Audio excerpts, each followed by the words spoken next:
Hi guys, today I want to talk about the Ten Commandments, but instead of just talking about what they mean or what they are, I want to talk more about what do they mean to us, like how are they important to us.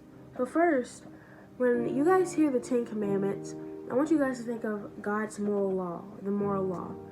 So in an earthly court of law, say someone has speeding tickets, that can mean jail time and heavy fines. But if someone comes in and pays those fines, the judge can legally let that person go free. In our case, we have broken God's law, the Ten Commandments, and Jesus has paid our fine. I want to read this to you guys. Romans chapter 6, verse 23. The wages of sin is death. What does that have to do with this?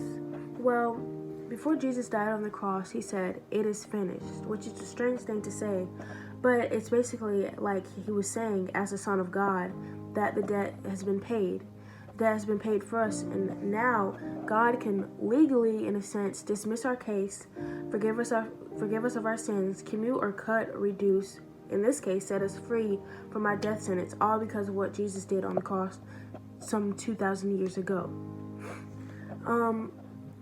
I also want to talk about the Ten Commandments being like a mirror to us. When you look in the mirror in the morning, sometimes some of us don't like what we see. It's kind of the same with looking at the Ten Commandments. There's a channel on YouTube called Living Waters, and I know a guy named Ray Comfort, does a lot of evangelism, and I'll leave a link for that. And he talks to people, and he goes through the Ten Commandments with them, and he gives them the gospel. And I think that's very important because you can see the conviction in some of those people. And so, God gave us this so that we can have something to follow. This is why here on earth we have laws. We have laws that put fear into us, but that fear is like our friend. If we're not afraid of going to prison and spending a lot of time of our life in prison, then yeah, we'll go out and rob a bank or beat someone up. And in this case, if we're not afraid of the power and sovereignty of God, then it won't matter to us if we don't obey His laws or if we don't acknowledge Him in our lives, because we won't be afraid, or we won't believe in hell or in any of that, which is a very dangerous way to live, because it's kind of like you're gonna jump off of a plane and somebody's offering you a parachute maybe, but you say, "No, I'm not afraid. I won't put on that parachute." You're gonna fall to your death. And at that point, if you would have had on a parachute, it would have been way less scary. It would have been way less dangerous than if you didn't have on one. And so, for some people that are out there right now not fearing the gospel, there's a verse that says, "The fear of the Lord is the beginning of wisdom," which is important. Sometimes fear is your friend, and sometimes it takes fear to get us to say, "Hey, I'm in big trouble. I need to get right with God." But some of us, we don't do that, and this is why I think it's important to talk about things like the Ten Commandments and a few other things. So since I don't want this video to be as long as the other one, I want to go ahead and talk about conscience. Basically, that inner voice, I guess, that tells us right or wrong. So I was having a conversation with someone a while back, or a few days ago, and they were arguing that we didn't have conscience, that we had to learn right or wrong. And I didn't agree with that, and I have some verses here about why I wouldn't agree with that, and I want to start here with Genesis chapter 4, verses 8 and 9. "And Cain talked with Abel his brother, and it came to pass, when they were in the field, that Cain rose up against Abel his brother, and slew him," or killed him. "And the Lord said unto Cain, Where is Abel thy brother? And he said, I know not. Am I my brother's keeper?" So, obviously, Abel, he killed his brother, and he felt like he had to lie about it and hide it. He did that on his own. Abel was the first person to kill anyone. He didn't see anybody else kill, and so he was going to kill. He was jealous of the respect that was given to Abel for the gifts he gave to God. He was jealous of the respect God gave his brother, and so he took it upon himself to end his brother's life.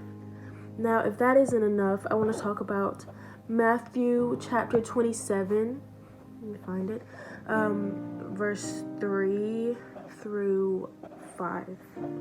Then Judas, which had betrayed him, when he saw that he was condemned, repented himself and brought again the 30 pieces of silver to the chief priests and elders, saying, I have sinned in that I have betrayed the innocent blood. And they said, What is that to us? See thou to that. And he cast down the pieces of silver in the temple and departed, and went and hanged himself. So, this, if you don't know, this is talking about right after Judas had betrayed Jesus and for some silver. Right after that, right after they took Jesus away, Judas tried to return the silver, but as you see here, they wouldn't take it, saying that it was blood money. Somewhere in here, they said it was blood money, so they wouldn't take it. And when Judas realized that, and it also said that he knew already he was condemned. When Judas realized they weren't going to take the money back, he went and hung himself. It says here, Judas confessed himself that he has sinned and betrayed the innocent blood. Now, Judas did this on his own. He didn't watch anyone first betray Jesus. He didn't watch anyone first sell Jesus out. He was the first one to do that. And I feel like this is why we have a conscience. This is proof that we have a conscience. These are two very specific examples of people doing evil and immediately trying to cover it up or trying to take it back. But they couldn't. Even with Abel and Cain. Cain was sent out to be alone. And yeah, so that was some good examples, I think. And so to wrap this up, I want to talk about what shall it profit for a man to lose his life, but to gain the whole world, which is Mark 8:34 through 36. I'm going to find that and try to read it word for word in a second. Mark chapter 8, verses 34 through 36. And when he had called the people unto him with his disciples also, he said unto them, Whosoever will come after me, let him deny himself, take up his cross, and follow me. For whosoever will save his life shall lose it. But whosoever shall lose his life for my sake, this is Jesus speaking, and the gospel's, the same shall save it.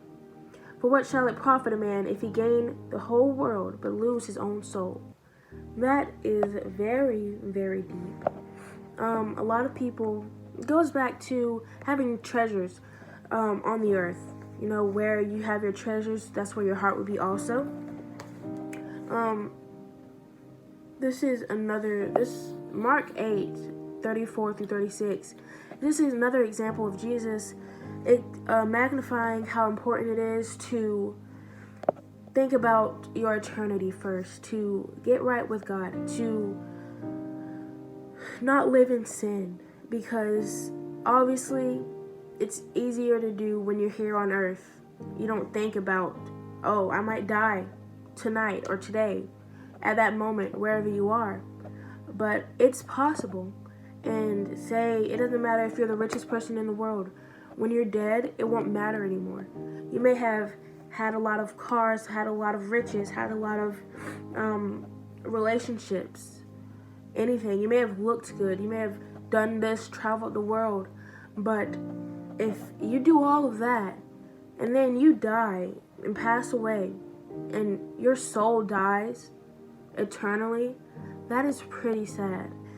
So I just want you guys to think about that. What shall it profit a man to gain the whole world but lose his own soul? Because if you guys live by that, thinking about that in the back of your minds, I think it'll help you guys to, or anyone that may be struggling with following Christ and denying himself, taking up their cross daily. It'll help you to really get into that and think more seriously about your eternity. thank you guys for watching, and I hope this has been educational for you. Please subscribe and share this video, and if you don't do those things, at least watch this video. Hopefully most of you have made it through. God bless you guys.